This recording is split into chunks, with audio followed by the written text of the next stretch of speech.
Good morning, ladies and gentlemen, in this podcast where we read some of the essays in the book of 101 essays that will change the way you think. So stay tuned.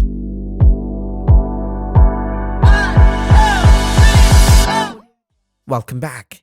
16 signs of a socially intelligent person. While you may not know what makes someone socially intelligent, you have likely experienced the kind of social tone deafness that leaves you feeling frustrated at best and physically uncomfortable at worst. Manners are cultural social intelligence, yet it seems traditional politeness is beginning to lose its appeal. It can conjure images of washing out your personality in favor of more uniform behavior.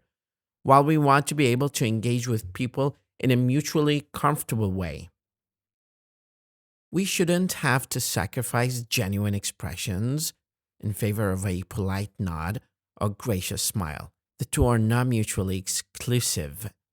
People who are socially intelligent think and behave in a way that spans beyond what's culturally acceptable at any given moment in time.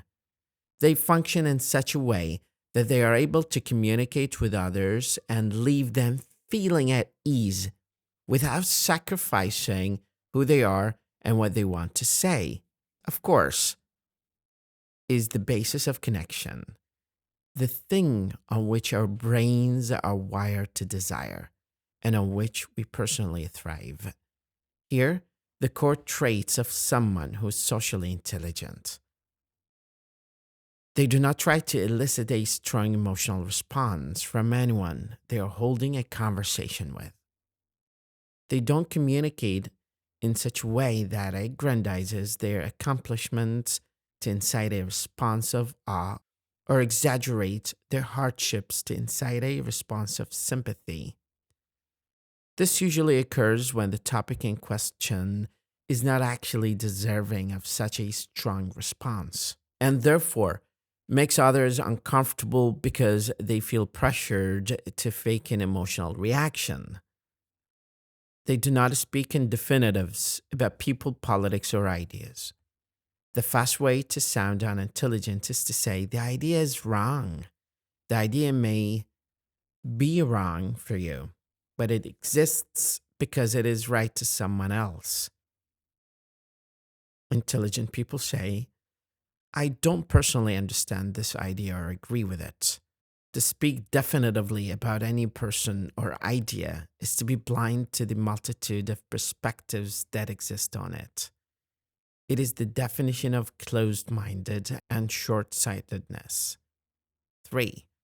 They don't immediately deny criticism or have such a strong emotional reaction to it that they become unapproachable or unchangeable.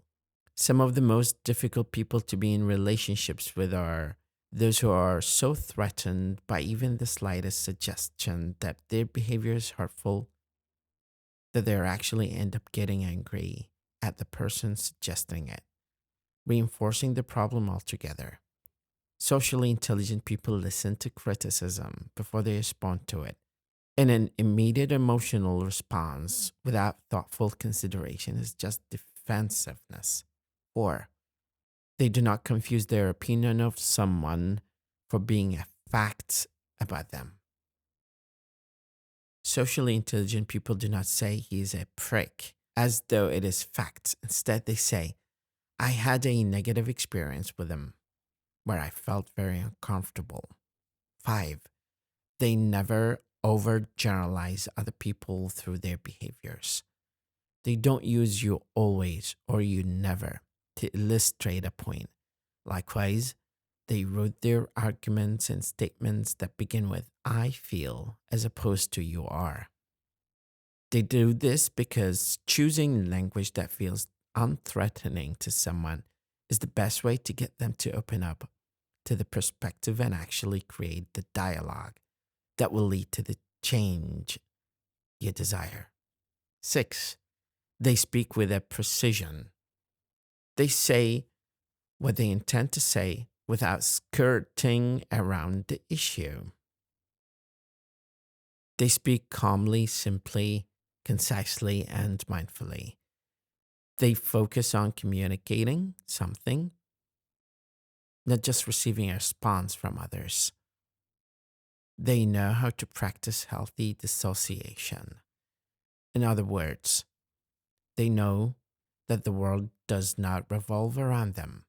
They are able to listen to someone without worrying that any given statement they make is actually a slight against them.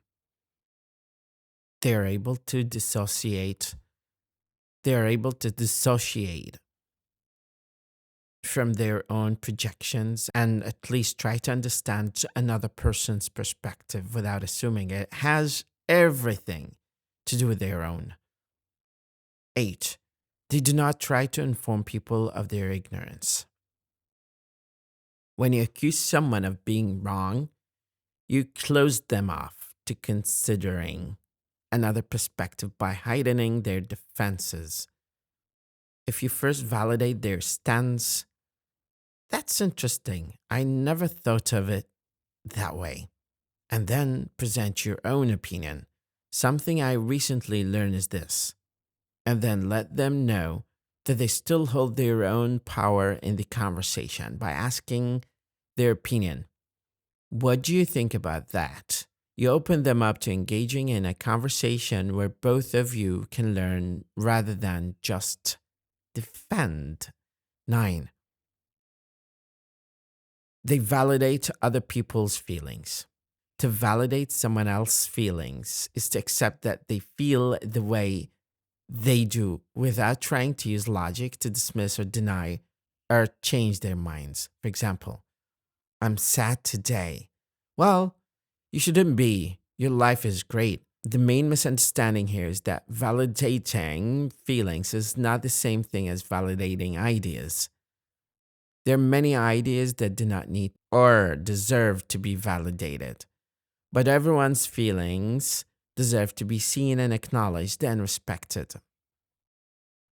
Validating someone's emotions is validating who they really are, even if you would respond differently. So, in other words, it is validating who someone is, even if they are different than you. 10. They recognize that their shadow selves are the traits, behaviors, and patterns that aggravates them about others. One's hatred of a misinformed politician could be a projection of their fear of being unintelligent or underqualified. One's intense dislike for a particular passive friend could be an identification of one's own inclination to give others power in their life.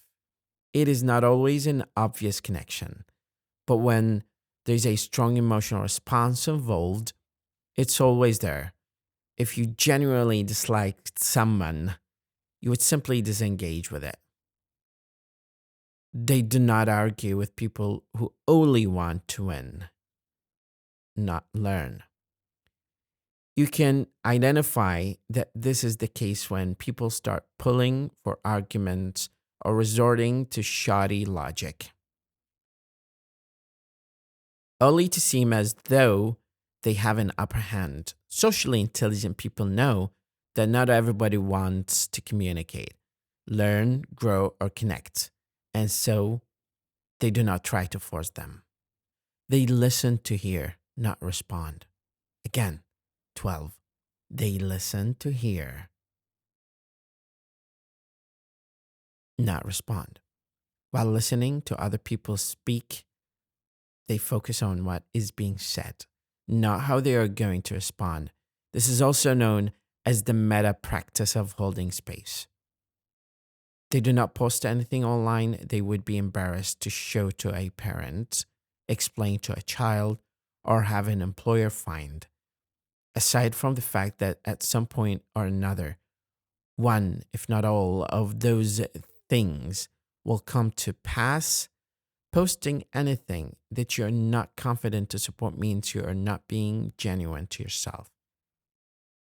You're behaving on behalf of the part of you that wants other people to validate it. They do not consider themselves a judge of what's true. They don't say, "You're wrong." They say, "I think you're wrong." They do not consider a judge of what's true. They don't say, "You are wrong." They say, "I think you're wrong." They don't poison the well or fall for ad hominem fallacy to disprove a point.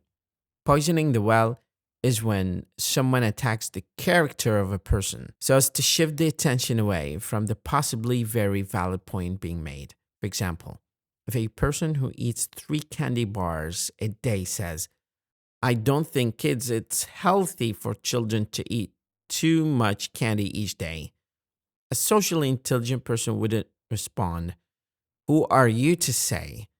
They would be able to see the statement objective from the person who is saying it. Usually, it is people who are most inflected with an issue that are able to speak out on the importance of it, even if it seems hypocritical on the surface. 16. Their primary relationship is to themselves, and they work on it tirelessly. 16. Again, listen to this very carefully.